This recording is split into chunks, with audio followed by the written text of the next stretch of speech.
Assalamualaikum semua. Tengok buat apa? Jatuh Mami masak nak.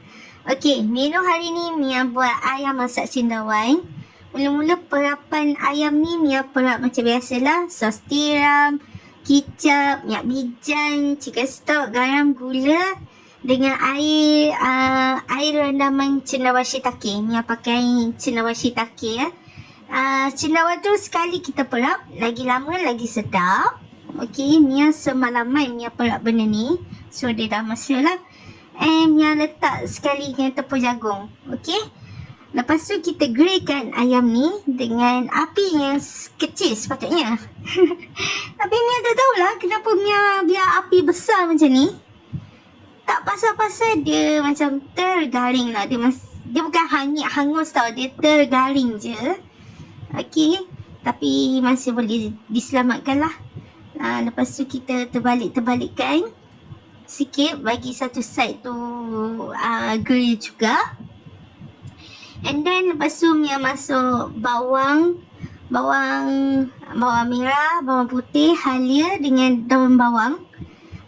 Yang ni Mia potong petak-petak je. Lepas tu Mia masukkan air yang kita perap tadi lah, air cendawan dengan cendawan tu semua. Okay, and then Mia masukkan kicap, sos ikan, sos tiram, garam, gula and chicken stock. Okay, waktu ni korang kalau suka masin okay.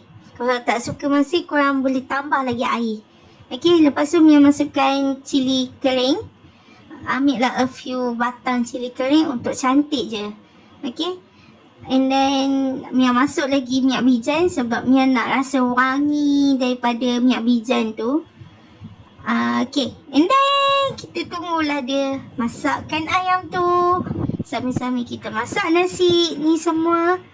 Dia senang je. Menu ni senang, sedap and simple. Tapi kalau korang nak cepat lagi kan, ayam tu korang boleh je potong dadu-dadu kecil-kecil. Lagi cepat masak. Dalam 10 minit macam tu dah siap masak. Tapi Mia pakai ayam yang besar. So dia lama sikit lah. Kena rebus ayam tu kan. Kena masak betul-betul. Kan ayam tak masak, kesian pula orang yang makan kan. So kuah ni akan pekat. Sebab apa? Sebab tadi kan kita perap dengan tepung jagung juga. So kita tak payah bancuh dah tepung jagung. Dia automatik akan pekat. Okay. Tapi kalau tak suka pekat, korang boleh tambah air lagi macam Mia buat lah. A few kali Mia tambah air. Okay, and then last sekali sebelum nak tutup api, kita letak bawang holland dengan daun bawang. Inilah kejadian dia. Sedap. Luar dia macam garing-garing tapi dalam dia macam juicy gila. Rasa cendawan tu, ya Allah sedap weh. Korang kena try.